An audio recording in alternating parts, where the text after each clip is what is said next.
Some natural qualities of things are basic, like heating, cooling, moistening, and drying. These are called operations or first qualities because they can completely change a substance in a way that other qualities cannot. For more details, you can look at Aristotle's work on generation and corruption. Other qualities are found in mixtures of elements and are more complex than the first qualities. These include processes like ripening, digestion, decay, softening, hardening, cleansing, and many others. Basic qualities can perform various actions when they are part of a mixed substance, which they cannot do when they are in their pure form. These actions are known as secondary qualities because they depend on how the first qualities mix together, as discussed in medical texts.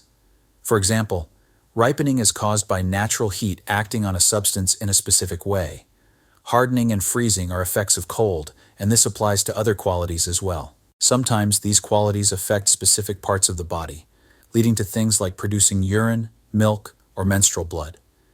These are called third qualities, which come after the second qualities, just as the second follow the first. Many diseases can be both treated and caused based on these first, second, and third qualities. There are many things made by people that are quite amazing, like fire that can burn water, known as Greek fire. Aristotle wrote about different ways to create it in his special book on the topic. Greek fire was used in battles at sea to set enemy ships on fire, and also in sieges with catapults. What made it unique was that it burned even more fiercely when water was poured on it, making it very hard to put out. Here's a recipe for this fire from the Book of Secrets by Albertus Magnus. Take quick brimstone, wine sediment, sarcocolumn, a type of Persian gum resin, a little pitch, boiled salt, petroleum, and regular oil. Heat them up well, and if you put anything in this mix, whether it's wood or iron, it will catch fire. The fire can only be put out with urine, vinegar, or sand. There is also a type of fire that can be put out with oil, and can be started by sprinkling cold water on it. According to Albertus Magnus, you should take dry lime and mix it with an equal amount of wax and half that amount of balm oil and naphtha. Add an equal amount of brimstone, make a wick from this mixture, and sprinkle water on it like dew to light it. Then if you pour oil on it, the fire will go out. There's also a type of fire that can be started by rain, wind, or sunlight. There's a fire known as burning water, which is well known and only burns itself. To make this fire, you mix black, thick, old wine with a little quick lime, powdered brimstone, wine sediment, and coarse white salt. Then, you put this mixture in a clay container and use a special device to distill the burning water, which you should store in glass. This burning water seems to be simple alcohol. Additionally, there are fires that cannot be put out, as well as non-flammable oils and everlasting lamps that can't be extinguished by wind, water, or any other means. While this may sound unbelievable, there was a famous lamp in the Temple of Venus that burned asbestos stone, which once lit could never be put out. St. Augustine mentioned in The City of God that Arcadian asbestos, once ignited, will never be quenched. On the other hand, wood or any flammable material can be treated in a way that makes it safe from fire.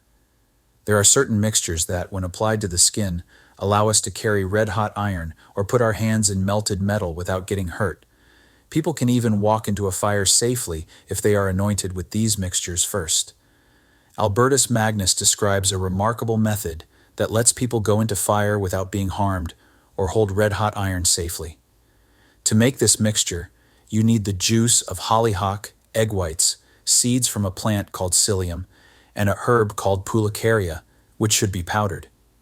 Mix the radish juice with egg whites, apply this mixture to your hands or body, and let it dry.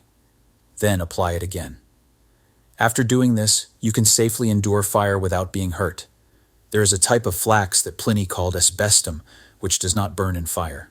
Anaxilaus mentioned that a tree wrapped in this material can be cut down silently, with no noise. Asbestos is a mineral that breaks into thin, hair-like fibers that don't catch fire easily. Because of this, it was sometimes called salamander's wool or hair, and when woven, it became known as salamander cloth. Asbestos makes a great wick for a perpetual lamp, which is always filled with oil so it doesn't go out. This wick doesn't need to be replaced, so the lamp can stay lit without needing to be extinguished. Pliny mentions a type of linen that cannot be burned by fire. This linen is often called live linen, I have seen napkins made from it thrown into a roaring fire, and after the stains were burned away, they came out whiter and cleaner than they could ever be cleaned with water. This material is also used to make the cloths for kings' bodies to keep their ashes separate from the fire.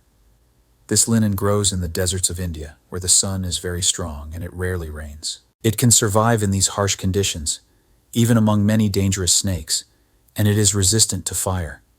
It's hard to find and difficult to weave because the fibers are short. The natural color of this linen is red, but it turns white when exposed to fire. Because it is so rare, it is sold at prices similar to those of the finest pearls. The Greeks call it asbestinon, which reflects its unique qualities.